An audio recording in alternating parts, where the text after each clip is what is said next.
Okay, ladies and gentlemen, turn to lesson 10, if you will. Lesson 10 is the perfect and pluperfect active indicative. Perfect and pluperfect active indicative. I want you to do something in the title. I want you to put two words in parentheses. I want you to put two words in parentheses in this title. I want you to put the words and pluperfect in parentheses. And pluperfect. Okay? You know what parentheses are? Those little things that go like this? If you will put and pluperfect in parentheses. And the reason I'm asking you to do that is because we're not going to really be studying the pluperfect in this class. I include the pluperfect in the lesson for the sake of what? For the sake of completeness. But really, the pluperfect is so rare that you don't need to worry about it. But you do need to worry about what tense? The perfect tense, okay? So really, the focus of this lesson is not both the perfect and the pluperfect. The focus of this lesson is on the perfect tense. Have we had the word active before? Yes. Active refers to what? What is the concept of active? That refers to voice. Have we had indicative before? Yes. Indicative refers to the concept of mood. Have we had the word perfect? No, we haven't. And perfect refers to what concept? Tense. Okay? Tense. So this lesson is introducing you to a brand new tense. Actually two of them, but we're only going to focus on one, and that is called the perfect tense. Now, if you will recall in Greek, there are three aspects, are there not? There's one that I don't put anything in the parentheses because it is not calling attention to the action at all. In fact, the aorist tense is silent as to the kind of action. And we call this silence, we call it aoristic aspect, which means undefined. That's all that Greek word means, undefined. Undefined aspect, simple aspect, basic aspect. Whereas we call ongoing aspect, or linear aspect, or durative aspect, or habitual aspect, or continual aspect, or continuing aspect. What's the fancy word that we're using? We're using imperfective, which is a Latin word that means not completed. Right. Not completed. And we represent this kind of action with a line. Do you see it there? That means it's ongoing, linear, durative, habitual, continuing, continual. Have I missed anything? I mean, there's like a zillion words you could use to describe it, but I like to just say, look at the line. See, just look at the line, and that'll give you the idea. Finally, we have the opposite of imperfective, which we call in this class perfective, which is the Latin word for completed. Completed. And we represent that by this dot here. This means this is completed. The action is completed. All right? Now, as we're going to see today, perfective aspect is more than that. In perfective aspect, the emphasis is upon the results of a completed action. Let me repeat that. When we study perfective aspect, I normally say that it refers to completed action, and it does. But as we really begin to understand how the perfect works in the New Testament, we're going to see that it's much more than that. That the perfect tense, rather than just referring to that which is completed or perfective, it refers to the results of a completed action. The continuing results into the present of an action that has been completed in the past. Okay? We'll talk about that in just a minute. But first of all, let me use my illustrations. As I always do, I use the first person plural. This is my little teaching aid. I hope it helps you to see how the morphology works. And I always use what person and number, my little teaching aid. What person and number is this? First person plural. Good.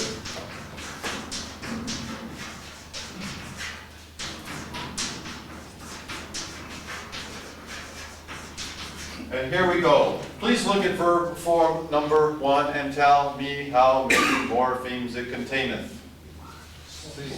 1, 2, 3, 4. Good. Could you please name them for me, class, from left to right? Lou is called the Lexical morpheme. Sigma is called the future time morpheme. Omicron is called the neutral morpheme. And the men running around at the end of the word, those men running around at the end of the word, we call that the person number suffix. Look at verb form number 2. Can you tell me how many morphemes it contains? 3. It only has 3, right?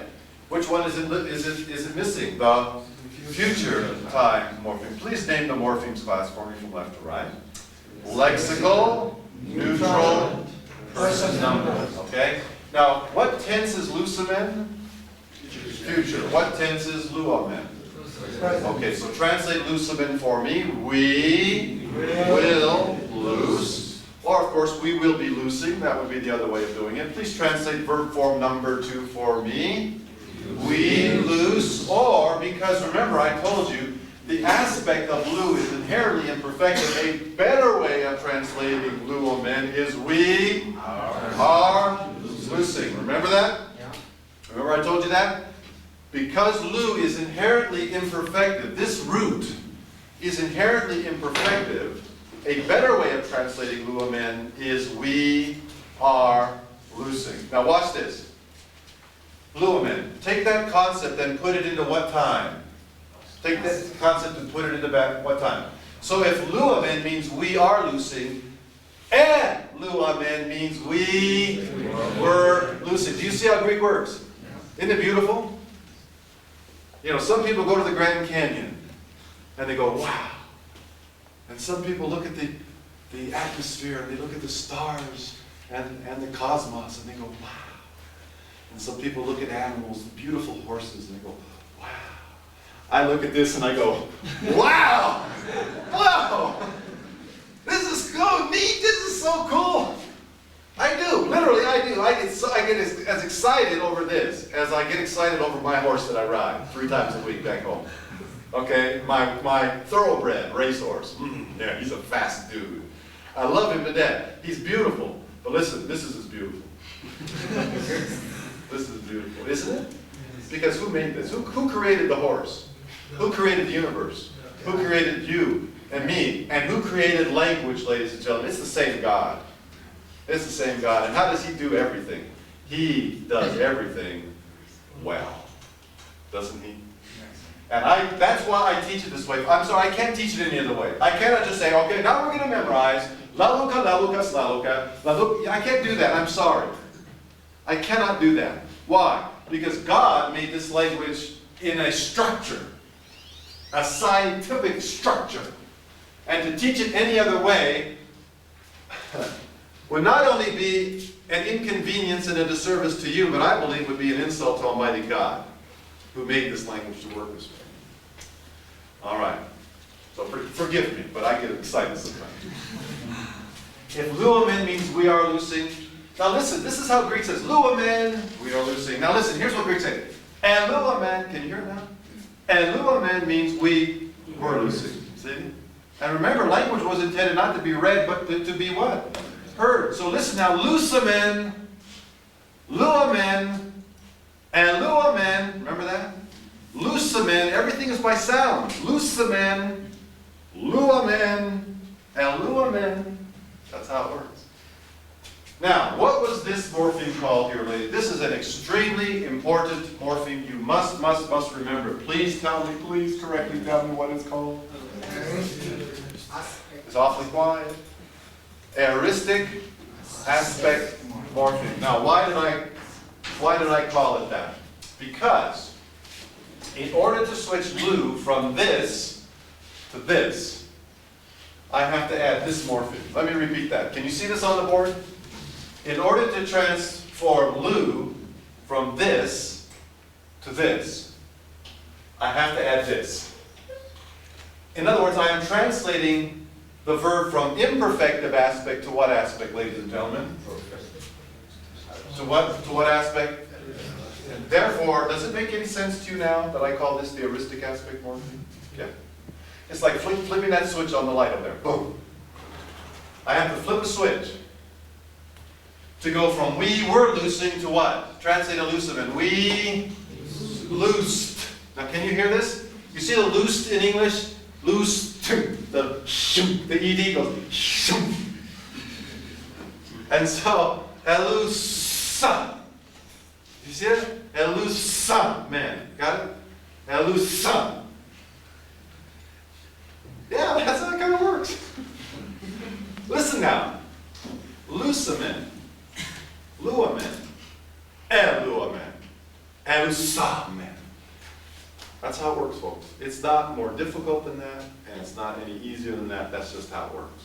Okay? Now, some of you are getting this, and some of you aren't. Okay? Anybody can get it. It doesn't take a smart student to learn Greek. I could never have learned it. It just takes a what?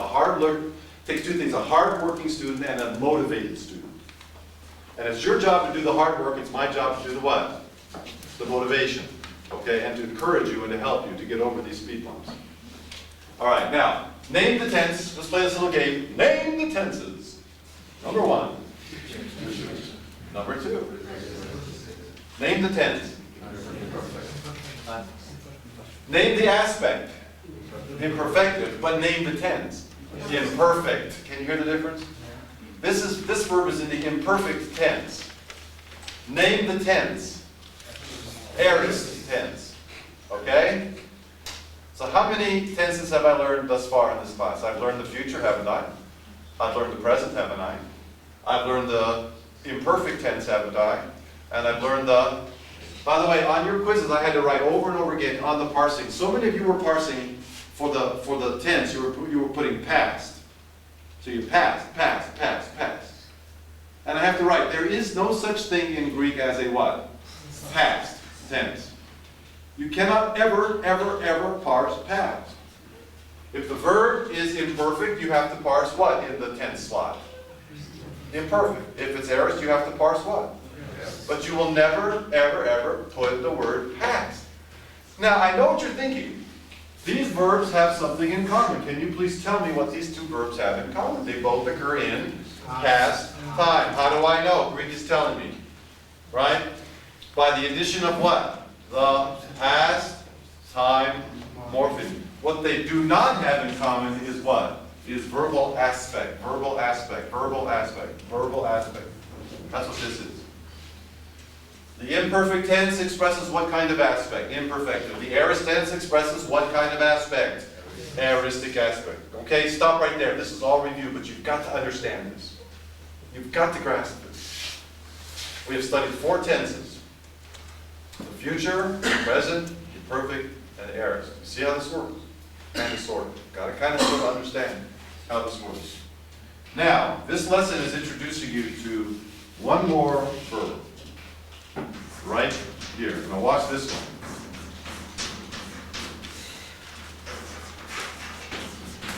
one. Lalukamen. Lalukamen. Lalukamen. This is the perfect tense. Now you will see immediately that it has 4 morphemes, 2 of which you already know. Which 2? Lu and men. Can you please tell me what morpheme lu is? Name the morpheme. Good. Very good. Lexical morpheme. Name the morpheme. Person number morpheme, or we call it person number suffix. Okay? You can call it person number morpheme as well. Okay? Now watch this. Watch this now. Watch what we do here. This makes all the difference in the world. Right now I'm going to put a dot in the parentheses. You see that now? Now I've gone from imperfective to aoristic to what? Perfective aspect. Perfective aspect. And Greek shows this in 2 ways. Watch the board. First of all, by the addition of ka to the stem rather than sa, ka is added to lu. And because, listen now, because ka indicates that the verb has perfective aspect, guess what I call the ka? The perfective aspect morpheme. That's why do I call it that? Because that's what it is. Don't just say ka. It's a suffix. It's an affix. No, be specific. Because ka tells you that the verb has perfective aspect, it should be called, has every right to be called, and ought to be called what it is. What is it? The perfective aspect morpheme. That's how it works in Greek. But that's not all Greek does to show you this is perfective aspect. So important is perfective aspect, so exegetically significant, that Greek does not simply rely on the ka, but it also does something at the front end of the word. Now notice what it does at the front end of the word. It takes the initial consonant and doubles it. You see it there? Another word for doubling is called reduplication. And that's what this phenomenon is called. You take the initial consonant, you double it, and you insert what vowel between those two consonants? What vowel? Epsilon. And that is a process, this is probably a new word to you. It was when I learned Greek. I'd never seen this before. It's probably a brand new word, but it's called reduplication. Say that. Reduplication. Reduplication. Okay, what you do is you take the initial consonant, you double it, and you insert what letter in between them? You insert the vowel epsilon. That's how it works. You see it there? So, here's the perfect of luo, in the first person plural, leleukamen. Now here's how we'll translate it. It is referring to an action that is completed, but that has implications for the present. Let me repeat that. The perfect tense expresses an action that is completed in the past, but has implications into the present. And because of that, here's what we have to do in English. We have to use a little helping word in English. It's called an auxiliary verb. And in English, the helping word is have. For the perfect tense, the auxiliary helping word is have. So how are we going to translate leleukamen? Listen carefully. We have loosed. Okay? We have loosed. So, let's translate our verb forms. Number one, we will loose. Number two, we are loosing. Number three, we were loosing. Number four, we loosed. Number five, we have loosed. Okay? Now there's a subtle difference between saying we loosed and we have loosed. We loosed and we have loosed. 7 years ago, we moved from California. We lived for 27 years in Southern California in one town, one city, where I taught at the university there, Biola University. And 7 years ago, the Lord plucked us up and moved us all the way across the continent to the tobacco fields of North Carolina, way out in the middle of nowhere. And I started to teach at Southeastern Baptist Theological Seminary. Now, I taught 27 years at Biola, right? But if I were to come into this class and say to you, I have taught at Biola for 27 years, would that be true? I have taught at Biola for 27 years. What would be wrong with that statement? If I say I have taught at Biola, it implies that what? I am still on the faculty, doesn't it? Yeah. I cannot say to you today, I have taught at Biola. I can say to you, I taught at Biola for 27 years. Or let's say when you graduate from ETC, and you're in your church, and someone comes up and has a Greek question. A question about the Greek. And there's two ways you can answer that person. You can say, I studied Greek at ETC, but I don't remember any now, so I can't really help you. Or you can say, sure, I can help you. I have studied Greek. Can you hear the difference? I have studied Greek means it's still part of your intellectual awareness, capacity. But if you say, I'm sorry, I can't help you, yes, I studied Greek. Right? I had 4 semesters of Greek and I can't read a word of the Greek New Testament. I'm ashamed to say so. You know anybody like that? I've met a couple. Okay, I love, how many semesters have you had? You say, I've had Greek 1, 2, 3, and 4. And I open my Greek New Testament and say, would you please translate this sentence for me? They look at that and go,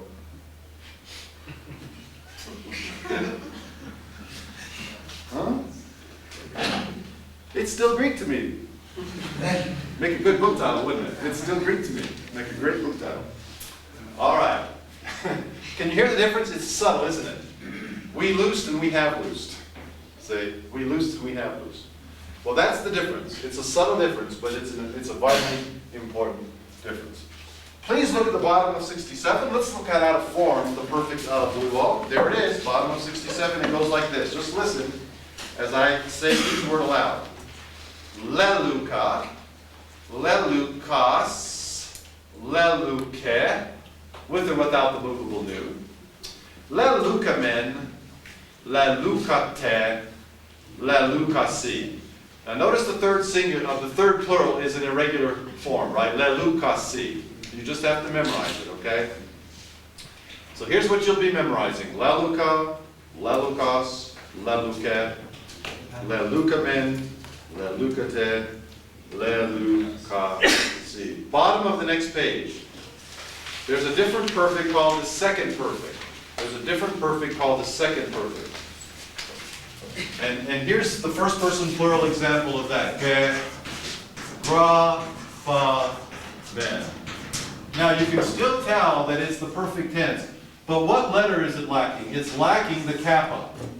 All it is lacking the kappa. That's all it is, ladies and gentlemen. It's no big deal.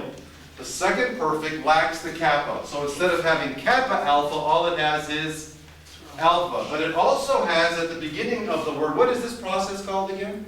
Reduplication. So translate for me. You can do this. Gegraphemen. We have written. Very good. We have written. Now listen, for parsing purposes, for quiz and exam purposes, you never have to distinguish first and second perfect, okay? How would you parse lelukamen? Perfect, active, indicative, first plural from what verb? How would you parse gegraphemen? Perfect, active, indicative, first plural from what verb? Grapho, right? Don't have to say second perfect, don't have to say first perfect. All you have to say is what? Perfect. By the way, with the aorist, am I asking you to say first aorist, second aorist? No. An aorist is an aorist. Whether it's first or second, it doesn't really matter. As long as you see it's an aorist. So, for purposes of parsing, you do not have to distinguish between the first perfect and the second perfect. Let's look at one or two other things, if we can. This is pistuo. And here's the first person plural of the perfect. Pe, bi, stu, da, men. How many morphemes, class, does pe, pi, stu, ka, bin have? Be careful now. Think. 1, 2, 3, and 4. What is this called? Reduplication. Say that. Reduplication. Again. Reduplication. Good. This is the what? That's our good old-fashioned lexical morpheme. This is what we call the perfective aspect morpheme. Say that. Perfective aspect morpheme. Again. Perfective aspect morpheme. One more time.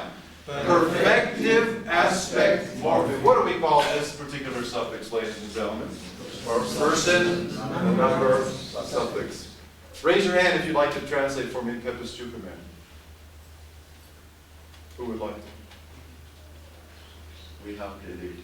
We have believed. Is that correct? Yes. You see that there? We have believed. What's my helping word with the perfect tense? What's my English auxiliary verb? Have. Got it? That's how it works. We have believed. Now, can I give you one more example? Because this one breaks the rules just a little bit. Do you remember this verb? What does therapeuo mean? I heal. Good. Well, let's form the perfect. We add the kappa alpha. Yeah, no problem there. We add the men. No problem there. And now the reduplication should be what? It should be that, wouldn't it? It should be that, but it's not. Thetherapeukamen. Thetherapeukamen. Thetherapeukamen. They didn't like thether, a lot of thethers. You know, so they got rid of one of the thethers. And which thether did they get rid of? They got rid of the first one. So you will not be memorizing thetherapeukamen. You will be memorizing, this becomes deaspirated. By the way, a theta is a TH. We call this the aspiration, or the breath. The H is the breath. And to deaspirate it, all you do is you take away the breath. And in Greek, what does that letter now become? A tau. Good.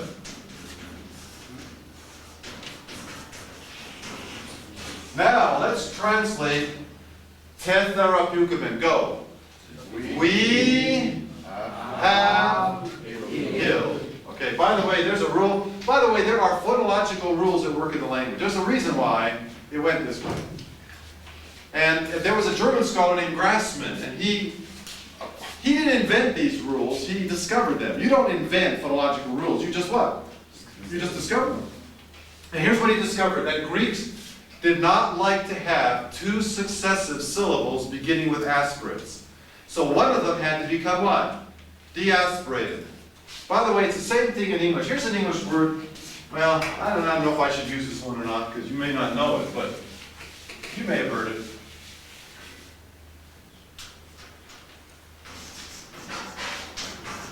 This is a preposition in Greek, amphi.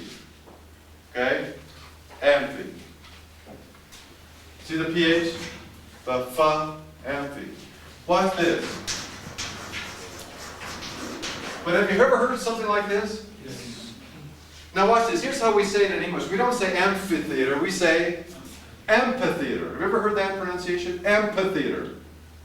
You see, this has become deaspirated. Why? Because there were how many aspirates in a row? 2. This is Grassmann's law at work, even in modern English. Nobody in America says amphitheater. Everyone says amphitheater without knowing that what is taking place is the operation of a phonological rule in the language.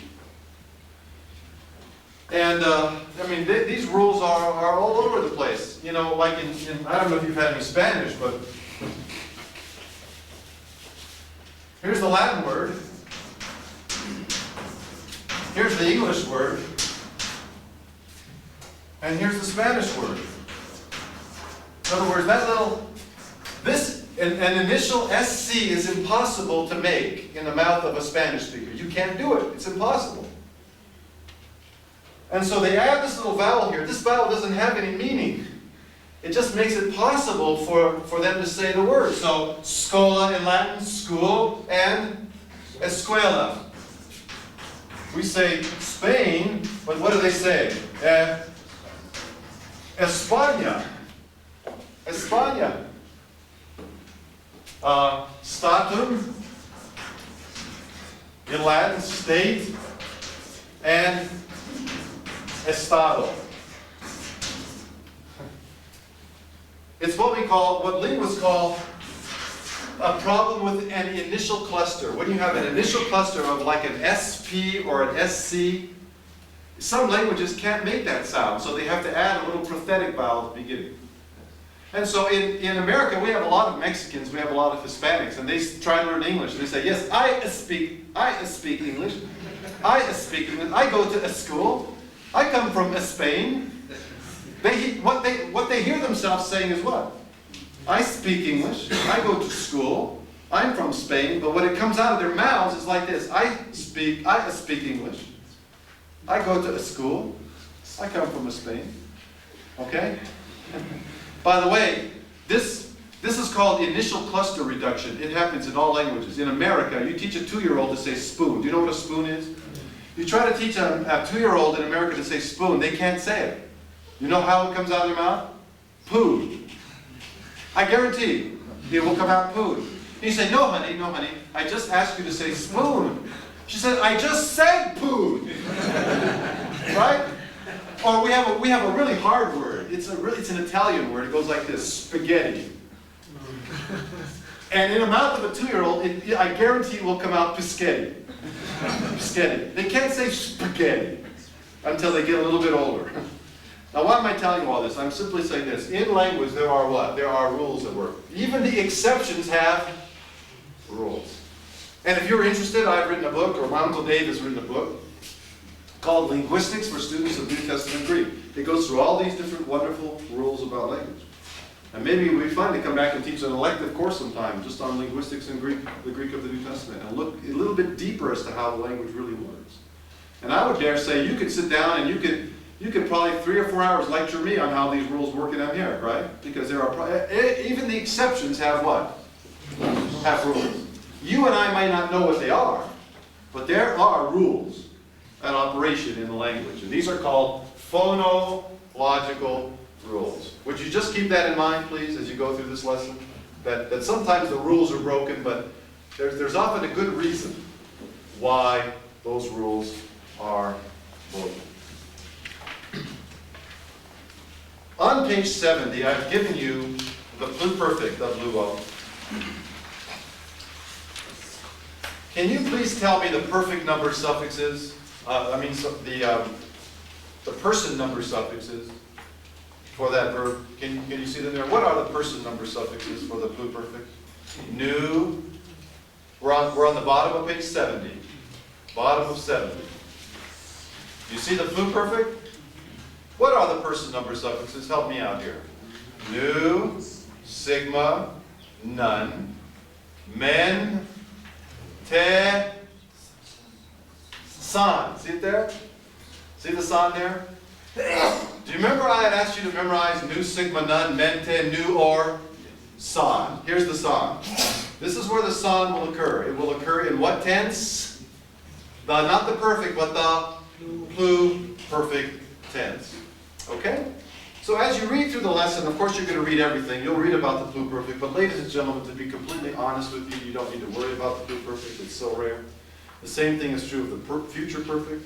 In Greek, there's a future perfect tense. You don't need to worry about that. You can best learn about it when you discover it as you're reading the text and as you encounter it in actual exegesis. One last verb we need to look at, and that's oida. Oida on the top of 71. Now, here's the trick about oida. Oida is actually perfect in form. Oida is actually a perfect tense verb in form. But in the New Testament, listen, in the New Testament it functions as a present tense verb. It breaks the rules in that sense. Oida, or oidamen, we know. Should be, according to its form, we have known. But by the New Testament period, the perfect no longer applies. Even though it is perfect in form, it is present in function. And the only reason I'm telling you this is because oida is such a common word in the New Testament for know. I know. It is a synonym of what other word? Genosko. So you have oida and you have genosko. Often used completely interchangeably. Okay? Like in John 21:17, Peter says to Jesus, Lord, you know all things. You know that I love you. Did you know there's 2 Greek words there? In the same passage where agapao and phileo are used for love, you have 2 words for know. You have 2 words for love, 2 words for know, 2 words for feed, and 2 words for sheep. And they are all being used synonymously. So oida is a New Testament synonym of genosko and functions as a present tense verb. So keep that in mind. Whenever you are parsing oida, the source will always be oida, and you'll always parse it as a present tense verb. Present tense verb. You'll see this in the exercise. Let's look at the vocabulary, ladies and gentlemen, and then we'll take a break. You have one additional omega verb, that is oida, and that means I know. And now, ladies and gentlemen, I want you to notice that from this point on, I'm giving you perfect tense forms of verbs we've already had. And that brings up this reminder that a verb in Greek has 6 principal parts. This lesson is introducing you to the 4th principal part. Let me repeat. Every verb in Greek that is regular has 6 basic forms that people need to learn. And we have learned the first 3, and this lesson introduces you to number 4. The first principal part, ladies and gentlemen, is the present.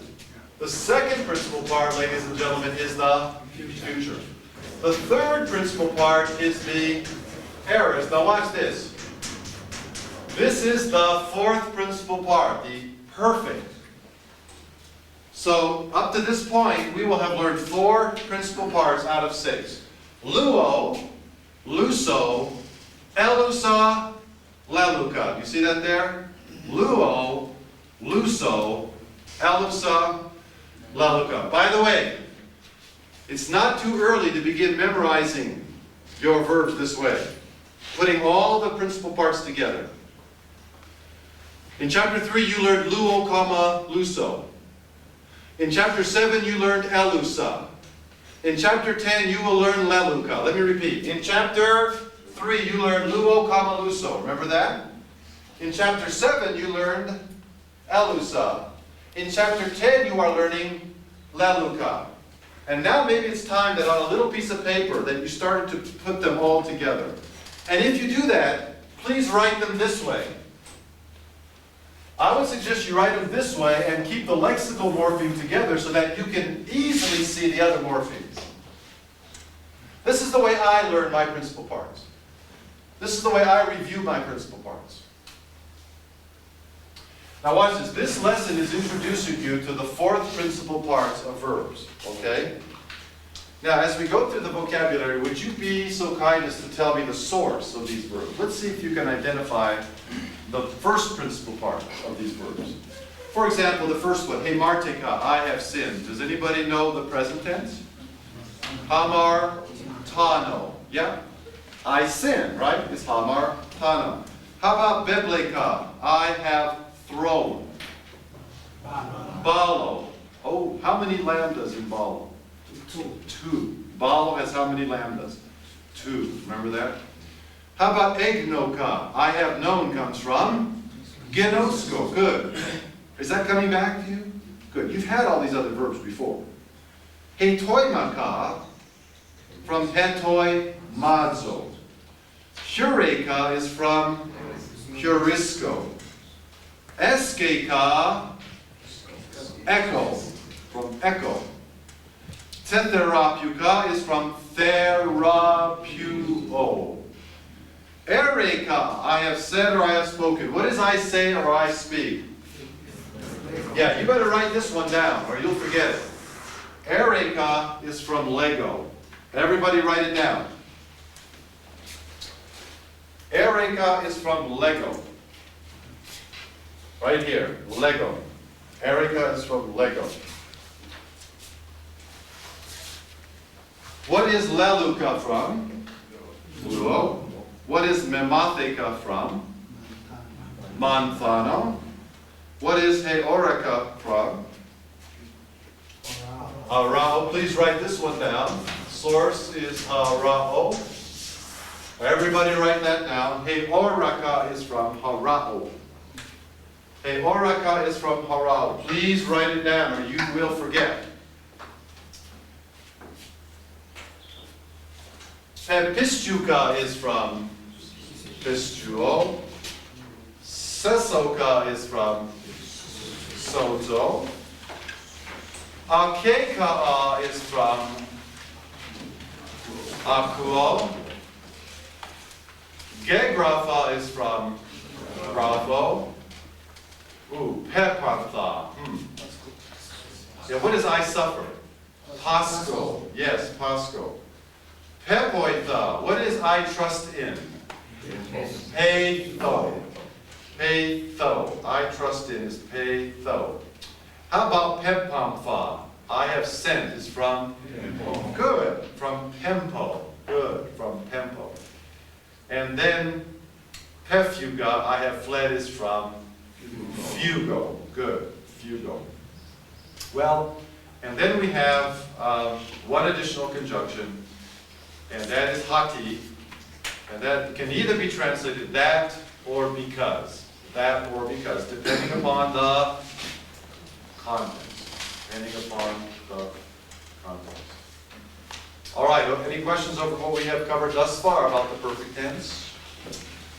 All right, let's go ahead and take, tell you what, since we're 35 minutes away from our big break, or 40 minutes away from our big break, can we just stand up for 5 minutes, and we'll come back, and then we'll work until 10:15. Would that be okay with you? All right, 5-minute break, please. And in this break, would you be so kind as to return those quizzes from yesterday? And stretch your legs, get some Buna or whatever you need, and then we'll come back in about 5 minutes.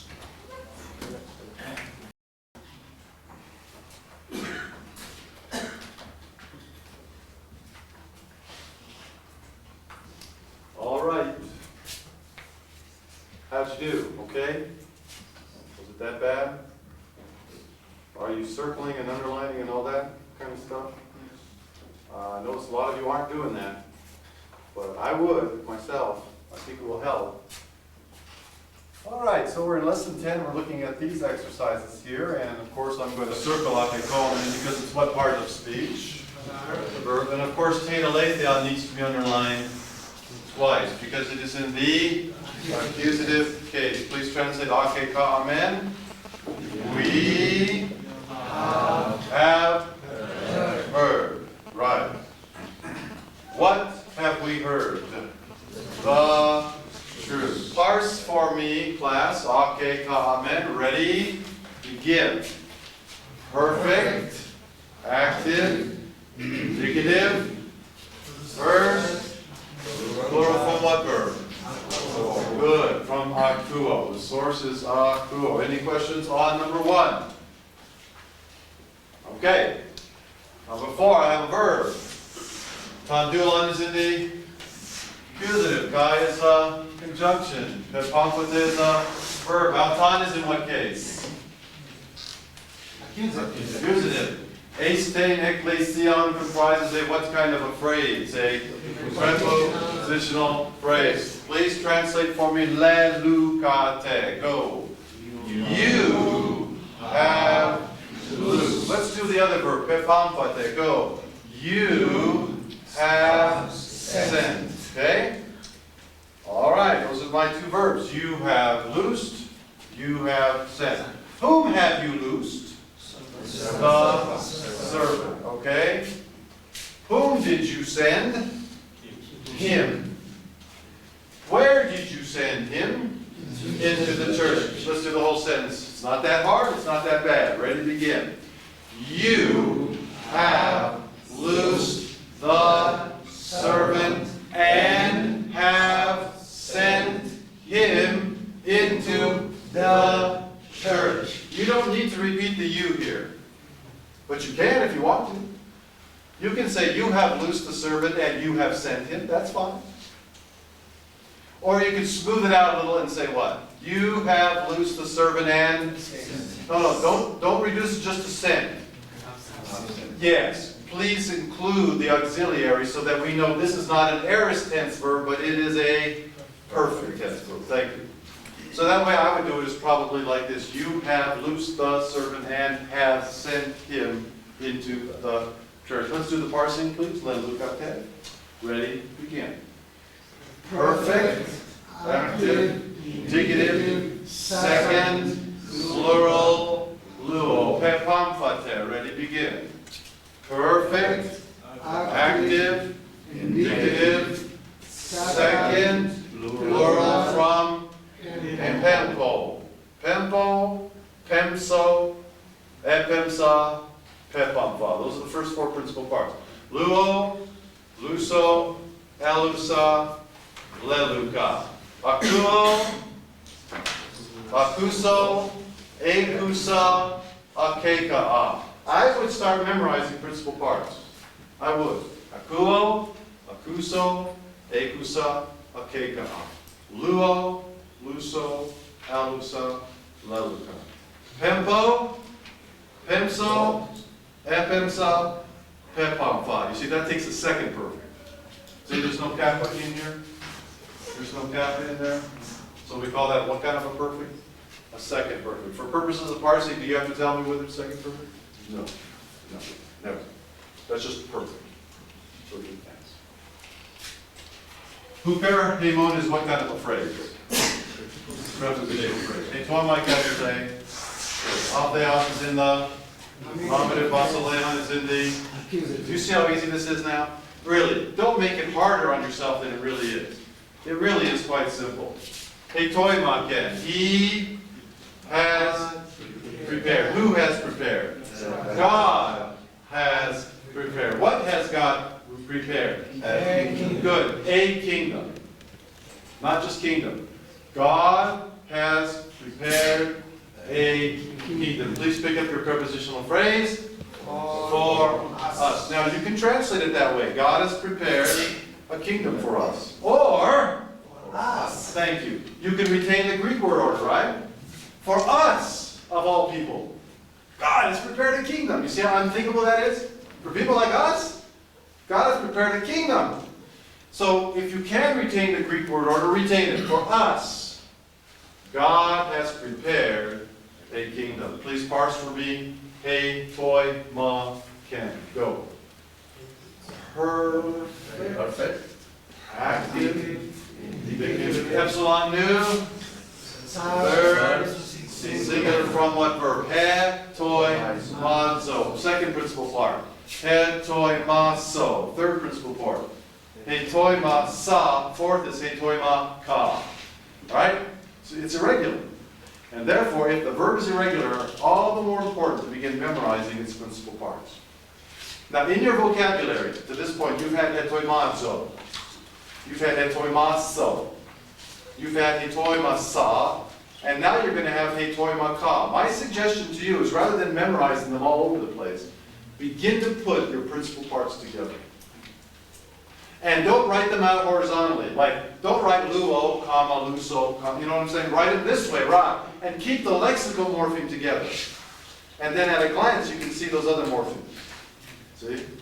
Luo, luso, elusa, leluka. Help me out here. Pistuo, pistuso, epistusa, pepistuka. Therapuo, therapuso, epistusa. No. No? No? Well, are we doing pistuo or therapio? Pistuo or therapio? I forget. Therapio. Let's try it again. Therapio, therapio, and therapusa, and tetherapuka. Sozo, so, esosa, sesoka. Pistuo, pistuso, epistusa, pepistuka. Repeat that one. Can you hear it? Pistuo, pistuso, epistusa, epistuka. Luo, luso, elusa, leluka. Therapuo, therapuso, therapusa, therapuka. Okay? Akuo, akuso, ekusa, akeka. That's the second perfect. Akeka, right there. Now, listen. Principal parts, I have to review. I have to review principal parts of irregular verbs. We all need to review principal parts of irregular verbs. And by the way, in the back of your book, I don't know if you've discovered all the wonderful things in the back of the book yet, in the appendix. And if you will turn to page 222, you will see one of these wonderful things.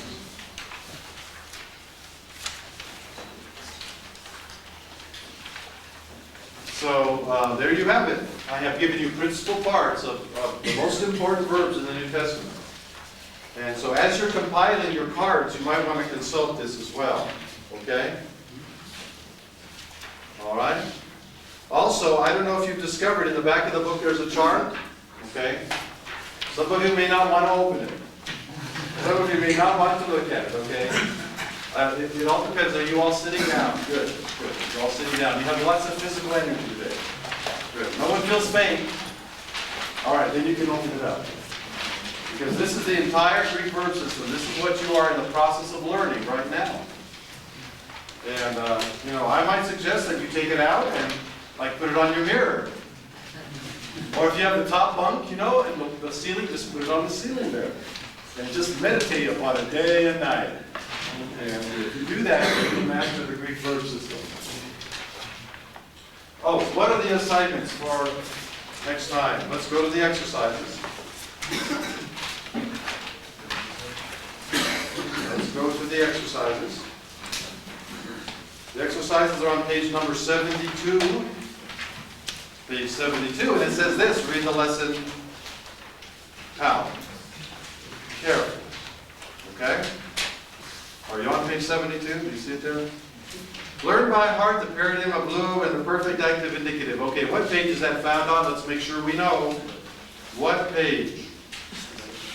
The bottom of page 67. Do you see it there? The bottom of page 67. You have to memorize that.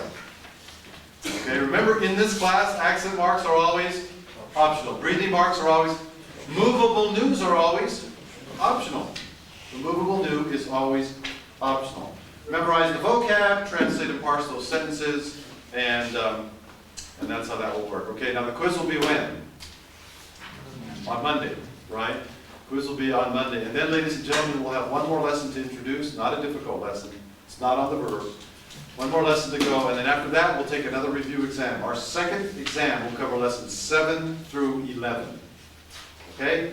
That will be exam number 2, 7 through 11. It will consist of translation, parsing, and a 10-point extra credit sentence.